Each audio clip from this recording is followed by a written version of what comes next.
ఇక విజయవాడలో ఇటీవలే వచ్చిన భారీ వరదకు తీవ్రంగా ప్రభావితమైన ప్రాంతాల్లో సింగ్ నగర్ ఒకటి.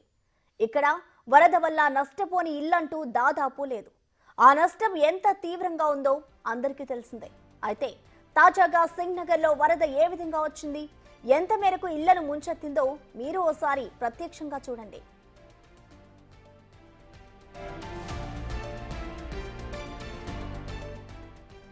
ఈ నెల 1వ తేదీన ఉదయం 9 గంటలకు చిన్నగా వరదపు నీటితో తడిచిన కాలనీలు కేవలం 2 గంటల్లో ఇళ్లన్నీ నీట మునిగిపోయాయి. మొదట్లోనే ముంపును గుర్తించిన స్థానికులు ఒక్కొక్కరిగా ఇళ్ల నుంచి కట్టుబట్టలతో పునరావాస కేంద్రాలకు తరలి వెళ్లారు. 1వ తేదీ 11:30 లోపు సింగ్ నగర్ మొత్తం చెరువును తలపించింది. ప్రస్తుతం దానికి సంబంధించిన దృశ్యాలు బిగ్ టీవీ ఎక్స్క్లూజివ్ గా అందిస్తోంది.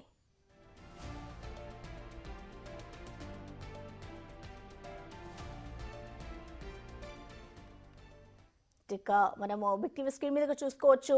విజయవాడలో నీట మునిగిన సింగ్ నగర్ దృశ్యాలు ఒక్కసారిగా కూడా అక్కడ వరద పోటెత్తడంతో సింగ్ నగర్ ప్రాంతం అంతా కూడా వరదమయమైపోయింది. ఆ నష్టం నుంచి ఇంకా సింగ్ నగర్ ప్రాంతాలు కోలుకోలేదని చెప్పుకోవాలి. వర్షం ముందు ఏ విధంగా ఉంది, అలాగే తర్వాత ఏ విధంగా ఉంది అనేది కూడా మనం చూసుకోవచ్చు. వర్షం వచ్చిన తర్వాత ఆ ప్రాంతం అంతా కూడా ఒక్కసారిగా నీటిలో మునిగిపోయింది. ప్రతి ఒక్క ఇల్లు కూడా వరదలోనే చిక్కుకున్న పరిస్థితి నెలకొంది. ప్రతి ఒక్కరు కూడా పునరావాస కేంద్రాలకు తరలి వెళ్లాలంటూ కూడా అక్కడున్న అధికారులు అయితే అలర్ట్ జారీ చేశారు. ముందుగానే కొంతమంది అక్కడున్న కాలనీ వాసులైతే గ్రహించి ఎక్కడికక్కడ తట్టాబుట్టా సదురుకొని ఇంట్లో ఉన్న సామాన్లు పిల్లా జల్లలతో అంతా కూడా ముందుగానే కొంతమంది అలర్ట్ అయ్యి వేరే ప్రాంతానికి వెళ్లిన పరిస్థితి నెలకొంది. ఆ తర్వాత ఇంకా కొంతమంది అయితే వరదల్లోనే చిక్కుకొని ఉండిపోయారు. ప్రస్తుతం మనం విజువల్ కూడా చూసుకోవచ్చు. సింగ్ నగర్ ప్రాంతం అంతా కూడా వరదల్లోనే ఉన్న పరిస్థితి నెలకొంది. అక్కడ వరద వల్ల నష్టపోని ఇల్లంటూ కూడా ఎక్కడా లేదు. ప్రతి ఒక్క ఇల్లు కూడా ఆ వరదల్లోనే చిక్కుకొని ఉండిపోయింది. ఆ నష్టం ఎంత తీవ్రంగా ఉందో కూడా అందరికీ తెలిసిందే. దాదాపు వారం రోజుల పాటు కూడా వాళ్ళు ఆ వరద నీటిలోనే గడిపిన పరిస్థితి నెలకొంది. కేవలం 2 గంటల వ్యవధిలోనే కాలనీ అంతా కూడా మునిగిపోయింది. ఆ విజయవాడలో కురిసిన భారీ వర్షానికి సింగ్ నగర్ ప్రాంతం ఒకటే కాదు, విజయవాడలో ఉన్న పరిసర ప్రాంతాలు కూడా అదే పరిస్థితిలో నెలకొంది. మెయిన్ గా ఇటు సింగ్ నగర్ లోనే భారీ ఎత్తున ప్రాంతం అంతా కూడా వరద నీటిలో చిక్కుకుపోయిన పరిస్థితి నెలకొంది. ప్రస్తుతం అక్కడ పరిస్థితి ఏ విధంగా ఉంది, ఈ రోజు కాలనీ ఏ విధంగా ఉంది అనే దానికి మనకి మా ప్రతినిధి శివ లైవ్ లో అక్కడ అందుబాటులో ఉన్నారు. శివ, అక్కడ పరిస్థితి ఏ విధంగా ఉంది? సింగ్ నగర్ లో వర్షాలు వచ్చినప్పుడు ఆ ప్రాంతం ఎలా ఉంది, అలాగే ఇప్పుడు ఎలా ఉంది శివ? మొత్తం మీద చూసుకుంటే కనుక సింగ్ నగర్ లో 1వ తేదీన ఉదయం 9 గంటల నుంచి మధ్యాహ్నం 12 గంటల వరకు, అంటే 11:30 వరకు జరిగిన సీసీ ఫుటేజ్ ఎక్స్క్లూజివ్ వీడియోస్ కూడా మనం బిగ్ టీవీ స్క్రీన్ పై చూసుకోవచ్చు. అయితే కేవలం 2 గంటల వ్యవధిలో సింగ్ నగర్ కాలనీ అంతా మొట్టమొదటిగా కొంచెంగా నీరు వచ్చిన పరిస్థితి కనిపించింది. ఆ తర్వాత 2 గంటల వ్యవధిలోనే పూర్తి స్థాయిలో సింగ్ నగర్ అంతా కూడా నేత మునిగిపోయిన పరిస్థితి కనిపించింది. దాదాపుగా 8 నుంచి 10 అడుగుల లోతు ఎత్తు నీరంతా కూడా సింగ్ నగర్ లోకి చేరుకుంది. పైన కురుస్తున్న వర్షాలకు సంబంధించి, అలాగే బుడమేరు వాగు ఉధృతి నేపథ్యంలో ఆ వర్షపు నీరంతా కూడా సింగ్ నగర్ కాలనీపై పూర్తి స్థాయిలో నీట మునిగిపోయిన పరిస్థితి కనిపిస్తా ఉంది. అయితే ప్రస్తుతం పరిస్థితి అయితే మాత్రం ప్రశాంతంగా ఉందని కూడా చెప్పుకోవచ్చు. ప్రస్తుతం ఏదైతే సీసీ ఫుటేజ్ లో 1వ తేదీన భారీ స్థాయిలో వరద నీరు చేరుకొని ఉన్న కాలనీ ఉందో, ప్రస్తుతం ఆ కాలనీ అంతా కూడా మామూలుగానే, అంటే రెగ్యులర్ గా ఏ రకంగా అయితే ఉందో అదే రకంగా ఉంది. ఎందుకంటే దాదాపుగా 9 రోజుల పాటు జరిగిన నిర్విరామ సేవా కార్యక్రమాలు కానీ, లేకపోతే అధికారులు తీసుకుంటున్న చర్యల విషయంలో కానీ, నీటి తరలింపుకు సంబంధించి తీసుకున్న చర్యల విషయం, ఇట్లా రకరకాల కోణాల నేపథ్యంలో కూడా వరద తగ్గుముకోవటం, అలాగే ఎగువ ప్రాంతాల నుంచి వర్షపు నీరు రావడం నిలిచిపోవడం, అలాగే ఇప్పటికే పునరావాస కేంద్రాలకి ప్రజల్ని తరలించడం, నీరు అక్కడి నుంచి తరలించే ప్రయత్నం చేయడం ఫైర్ ఇంజన్ల ద్వారా. సో ఓవరాల్ మొత్తం మీద చూసుకుంటే ప్రస్తుతం సింగ్ నగర్ అయితే సాధారణ పరిస్థితి అయితే వచ్చింది. 1వ తేదీకి ఈ రోజు 10వ తేదీకి క్వైట్ ఆపోజిట్ లో కూడా అక్కడ వాతావరణం అయితే ఉంది. అక్కడ దాదాపుగా ఉదయం 9 గంటల నుంచి 11:30 లోపే 2 గంటల నుంచి 2:30 గంటల వ్యవధిలోనే సింగ్ నగర్ మొత్తం కూడా నీట మునిగిపోయింది. 8 నుంచి 10 అడుగుల ఎత్తులు. కానీ ప్రస్తుతం అయితే సాధారణమైన పరిస్థితి అయితే కొనసాగుతా ఉంది. Right Shiva, thank you.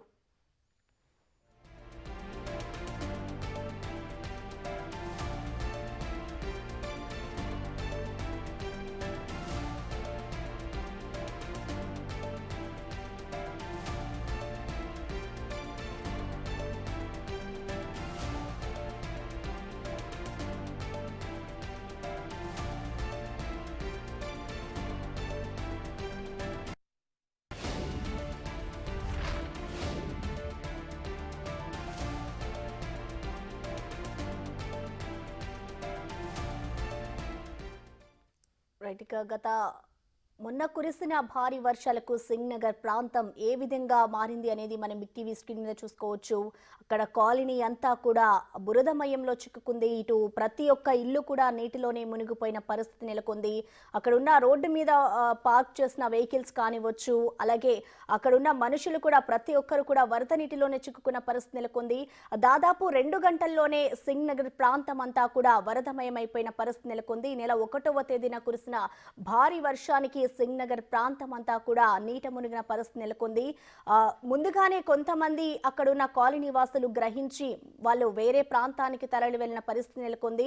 అలాగే దాదాపు 2 గంటల్లోనే ఆ కాలనీ అంతా కూడా నీట మునిగిన పరిస్థితి నెలకొంది. అక్కడ వరద వల్ల నష్టపోని ఇల్లంటూ దాదాపు లేదు. ప్రతి ఒక్క ఇల్లు కూడా వరద నీటిలోనే చిక్కుకుపోయింది. ప్రజలంతా కూడా ఆర్తనాదాలు మనం చూస్తూనే ఉన్నాము. మొన్న కురిసిన భారీ వర్షాలకి అక్కడ చెరువును తలపించిన పరిస్థితి అయితే నెలకొంది. సింగ్ నగర్ ప్రాంతంలో ఉన్న ప్రజలంతా కూడా పునరావాస కేంద్రాలకు ప్రభుత్వం కూడా తరలించింది. వాళ్ళకందరికీ కూడా ఎప్పటికప్పుడు పర్యవేక్షణ చేస్తూనే ఉంది ప్రభుత్వం. అలాగే అక్కడ తాజాగా సింగ్ నగర్ లో వరద ఏ విధంగా వచ్చింది అనేది కూడా మనం చూసుకోవచ్చు. ఒక్కసారిగా ఆ ప్రాంతం అంతా కూడా వరద చుట్టుముట్టేసిన పరిస్థితి నెలకొంది. సింగ్ నగర్ ప్రాంతం మొత్తం ఇళ్లను ముంచెత్తితే ఎంత మేరకు ఇళ్లను ముంచెత్తిందో మనం ప్రత్యక్షంగా చూడొచ్చు. 1వ తేదీన 9 గంటలకు చిన్న వరదతో స్టార్ట్ అయిన ఈ వర్షం దాదాపు 2 గంటల్లోనే ఇళ్లన్నీ నీట మునిగిపోయేలా చేసింది. ఎప్పుడు కూడా ఇంత భారీ వర్షాన్ని ఆ కాలనీ వాసులు చూడలేదు అంటూ కూడా మొన్న పడిన వర్షాలకి చెప్పుకొచ్చారు.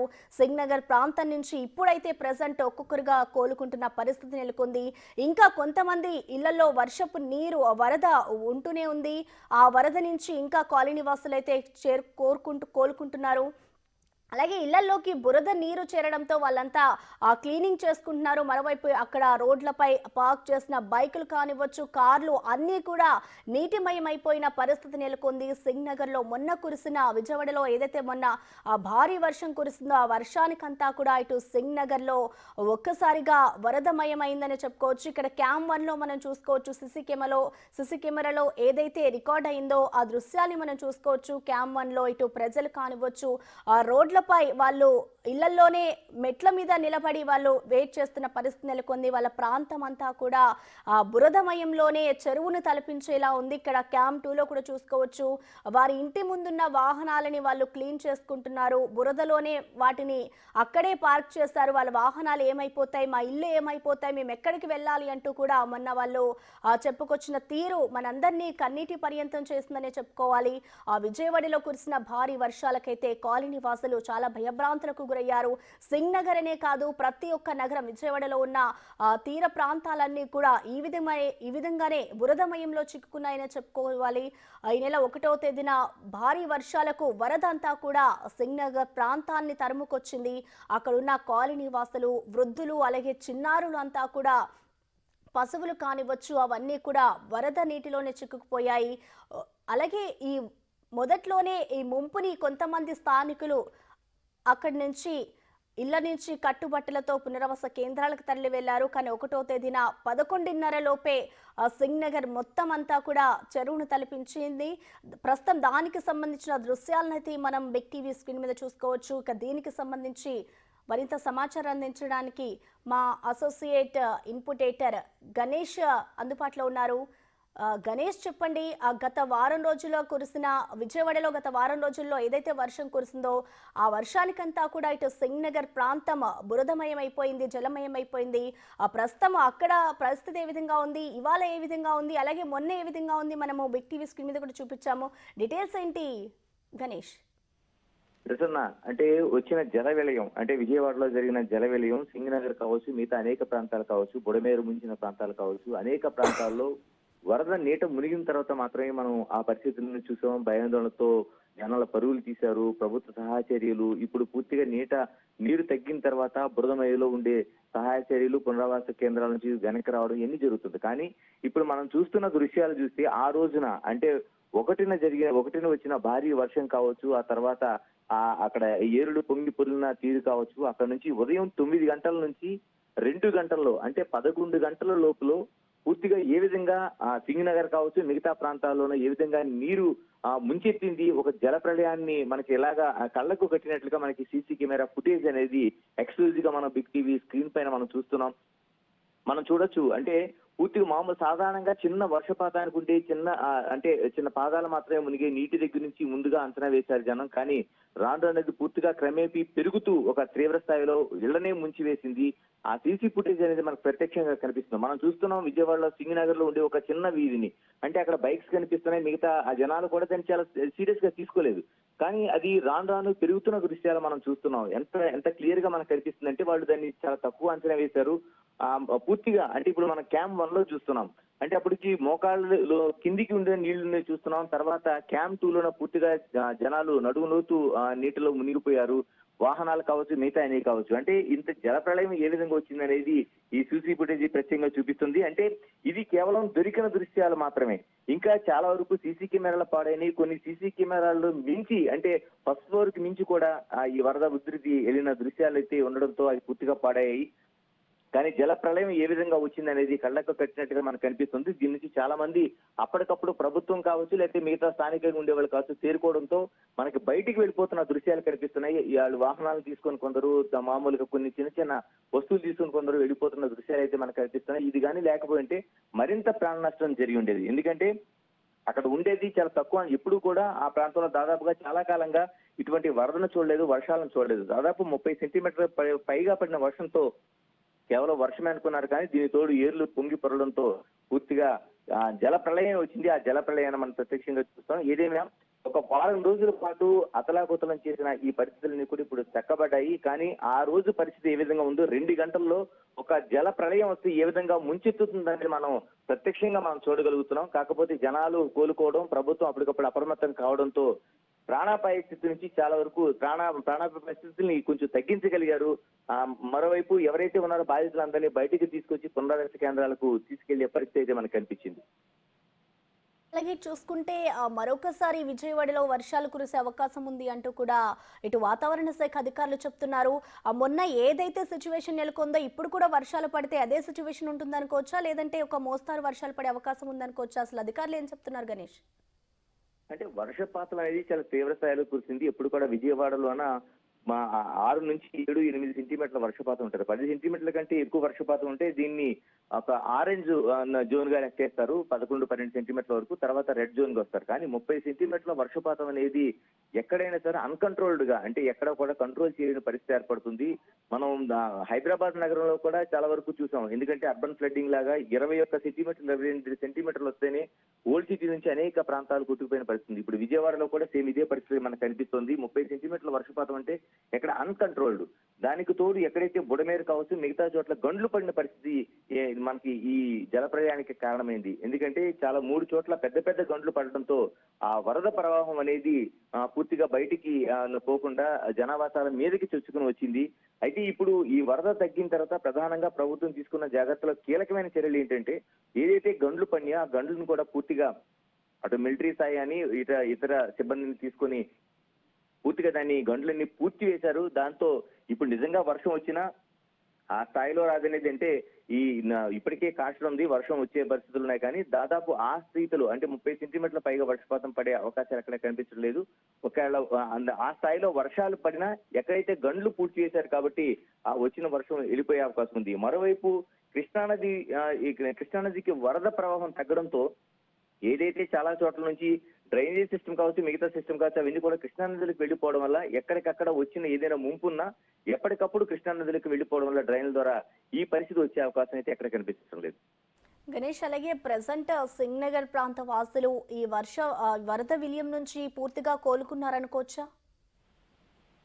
అంటే ఇప్పటికీ వరద నీరైతే పోయింది. కొన్ని చోట్ల అయితే ఇంకా కొన్ని చోట్ల నీళ్లు అంటే పల్ల ప్రాంతాల్లో ఉన్న చోట ఇప్పుడు మనం చూస్తుంది 1-2 ఏరియాలు మాత్రమే మన సీసీ ఫుటేజ్ లో చూస్తుంది. కానీ సింగ్ నగర్ ప్రాంతం అంతా మునిగిపోయిన పరిసర ప్రాంతాలు ఉన్నాయి కూడా చాలా వరకు మనకి జక్కంపూడి కావచ్చు, ఇలాగ అనేక ప్రాంతాలు మనకి మునిగిపోయిన నీట మునిగిన పరిస్థితి ఉంది. అంటే ఇప్పుడు చాలా వరకు చాలా ప్రాంతాల్లో నీరు పోయిన చోట సహాయ చర్యలు కొనసాగుతున్నాయి. ఇంకా వాళ్ళకి ఆహారంతో పాటు మిగతా మందులు ఇటువంటి వ్యాధులు రాకుండా చేయడంతో పాటు ఆ బురదను తొలగించే పనులు మనం చూస్తున్నాం. మన ఉదయం నుంచి కూడా బిగ్ టీవీ కవర్ చేస్తుంది. ఎటువంటి శానిటేషన్ చర్యలు కొనసాగుతున్నాయో బిగ్ టీవీ ఉదయం నుంచి కూడా దాన్ని మనం కవర్ చేస్తూనే ఉన్నాం. అంటే చాలా చోట్ల శానిటేషన్ తో పాటు మిగతా వాళ్ళు ఇంట్లో కరెంట్ అనేది ఇమీడియట్ గా ఇవ్వగలిగారు విద్యుత్ని. తర్వాత వాళ్ళ పాడైన పరికరాల కోసం అనేక సంస్థలు ముందుకు వచ్చి అటు అంటే గ్యాస్ స్టవ్లు కావచ్చు, లేకపోతే మిగతా వస్తువులు కావచ్చు, ఏదైతే వాళ్ళకి నిత్యం ఉపయోగించే ఉపకరణాలు ఉంటాయి వీటన్నిటిని కూడా ఫ్రీగా సర్వీస్ చేసే పరిస్థితులు కొనసాగినాయి, కొనసాగుతూ ఉన్నాయి కూడా. మరోవైపు ఏదైతే పాడైన వాహనాలు ఉన్నాయో బైకులు కావచ్చు, కార్లు కావచ్చు, వీటిని ఫ్రీగా స్వచ్ఛందంగా ముందుకు వచ్చి రిపేర్ చేస్తున్న పరిస్థితి అయితే కనిపిస్తుంది. ప్రభుత్వం ఇప్పటికే స్వయంగా సీఎం చంద్రబాబు నాయుడు అక్కడ దాదాపు వారం రోజుల నుంచి అక్కడే అంటే విజయవాడలోనే ఉండి ఆయన ఇంటికి కూడా వెళ్ళకుండా అక్కడ పరిస్థితులను సమీక్షిస్తున్నారు. మరోవైపు ఇరిగేషన్ మినిస్టర్ కావచ్చు, మిగతా మంత్రులు కావచ్చు, అధికారులు కావచ్చు, అందరూ కూడా ఎక్కడికక్కడ ఈ వరద పరిస్థితి ఉన్న ప్రాంతాలని సమీక్షిస్తున్నారు. మరోవైపు వాళ్ళకి అందుతున్న సహాయ చర్యలని పర్యవేక్షిస్తున్నారు. పూర్తిగా అంటే ఇప్పుడు బురద ఉంది కాబట్టి బురదంతా బయటికి పోయిన తర్వాత మాత్రమే కొంత సాధారణ పరిస్థితులు నెలకొనే అవకాశం ఉంది. దానికి ఈ జరుగుతున్న సహాయ చర్యలకి పడుతున్న వర్షాలు కూడా కొంత ఆటంకం అని చెప్పాలి. పూర్తిగా ఈ వర్షాలు తగ్గి ఎండలు వస్తే ఇప్పుడు కొనసాగుతున్న చర్యలకి పూర్తిగా ఉపశమనం కలిగే పరిస్థితులు అయితే ఇక్కడ ఉండే వరద బాధితులు కలుగుతుంది. గణేష్, అలాగే ఏదైతే వరద ప్రాంతాల్లో వర్షాలు వచ్చినప్పుడు ఇటు సీఎం కానివ్వచ్చు, అలాగే ఎమ్మెల్యేలు ఆ ప్రాంతానికి సంబంధించిన మంత్రులంతా కూడా వారి దగ్గరికి వెళ్ళి వారితో మాట్లాడారు. ప్రెసెంట్ వర్షాలు తగ్గిన తర్వాత కూడా ఇప్పుడు సిచ్యువేషన్ ఏ విధంగా ఉంది అనే దాని మీద ఒక లుక్అవుట్ ఏమైనా చేశారా? ఖచ్చితంగా ఎప్పటికప్పుడు ప్రతిరోజు ఉదయం ఒక మానిటరింగ్ జరుగుతుంది, సాయంత్రం పూట ఒక మానిటరింగ్ జరుగుతుంది. దీన్ని ఎటువంటి అపోహలు లేకుండా ఉండేందుకు సీఎం తన ముఖ్యమంత్రి చంద్రబాబు నాయుడు స్వయంగా తన మంత్రివర్గం కావచ్చు, మిగతా అధికారులు కావచ్చు, వాళ్ళతో స్వయంగా వాళ్ళందరినీ కోఆర్డినేట్ చేసుకుంటూ, అధికారులను కోఆర్డినేట్ చేసుకుంటూ ఆ సంబంధిత జిల్లా అధికారులు కావచ్చు, రెవెన్యూ అధికారులు కావచ్చు, వీళ్ళతో ఒక సమీక్షను ఉదయం పూట నిర్వహిస్తున్నారు. ఆ ఉదయం నుంచి జరిగి సాయంత్రం వరకు జరిగిన చర్యలన్నింటిని కూడా సాయంత్రం ఎంతవరకు జరిగింది, ఏం చేశారు, ఇంకా ఏం చేయాల్సిన అవసరం ఉందనేది ఒక పూర్తిగా అక్కడైతే ఆయన రేపటి కోసం అంటే మానిటరింగ్ జరుగుతున్నారు. దీన్ని ప్రజలకు ఎటువంటి అపోహలు లేకుండా మీడియా సమావేశం కూడా అంటే దానికి మీడియా కూడా తెలియజేస్తున్నారు. ఈ రోజు ఏం జరిగింది, రేపు ఏం చేయబోతున్నాం, ఇప్పుడు ఇంకా చేయాల్సిన చర్యలు ఉన్నాయని కూడా ఒక పారదర్శకంగా. నిజంగానే క్రైసిస్ మేనేజ్మెంట్ అనేది చాలా కీలకమైంది. ఇలాంటి క్రైసిస్ ఏర్పడినప్పుడు క్రైసిస్ మేనేజ్మెంట్ అనేది కీలకమైంది. మరోవైపు ఇలాంటి డిజాస్టర్స్ జరిగేటప్పుడు డిజాస్టర్ మేనేజ్మెంట్ కూడా చాలా కీలకమైంది. ఈ రెండింటిని కూడా ఏపీ ప్రభుత్వం చాలా కీలకంగా నిర్వహించిందని చెప్పాలి. ఎందుకంటే ముంపు జరిగిన కొద్ది గంటల్లోనే ప్రభుత్వం అక్కడ సహాయ చర్యలను ప్రారంభించింది. మరోవైపు కృష్ణా నదికి వచ్చిన విపత్తు ఏదైతే ఉందో, ప్రకాశం బ్యారేజ్కి వచ్చిన విపత్తును కూడా వాళ్ళు తట్టుకోగలిగారు. మరోవైపు ఆ పడవలు ఢీకొన్న దగ్గర నుంచి ఏదైతే ఆ గేటుకు సంబంధించిన అనేక డ్యామేజ్ సంబంధించి ఇవన్నింటినీ వాళ్ళు చేయగలిగారు. ఇప్పుడు జనావాసంలో జరుగుతున్న పునరావాస చర్యల్ని మరోవైపు ఇప్పటికే వాళ్ళందరినీ తీసుకెళ్లి ఒక చోటు ఉంచారు కాబట్టి పునరావాస కేంద్రాలు వాళ్ళందరినీ తిరిగి ఆ రీహాబిలిటేషన్ నుంచి వెనక్కి వాళ్ళ ఇళ్లకి చేర్చే పనుల్లో ఉన్నారు. ఏదేమైనా ఇది ఇంకొక 2-3 రోజుల పాటు క్లియర్ గా కొనసాగుతుంది. దీనికి ప్రకృతి కూడా సహకరించాల్సిన అవసరం ఉంది. అదే కానీ మళ్ళీ భారీ వర్షాలు పడితే ఎంత విపత్తు లేకపోయినా ఈ జరుగుతున్న సహాయ చర్యలకి కొంత ఆటంకం కలిగే అవకాశం ఉంది. మరోవైపు ప్రభుత్వం మాత్రం ఎప్పటికప్పుడు మానిటరింగ్ చేస్తుంది. ఎటువంటి అంటే ముందు ఆ గండు లాంటి దాని ద్వారా ప్రజా జనావాసాలోకి వరద నీరు చొచ్చుకొచ్చే అవకాశం లేకుండా ఎక్కడికక్కడ అప్రమత్తం చేసిందని చెప్పాలి. Right, thank you Ganesh.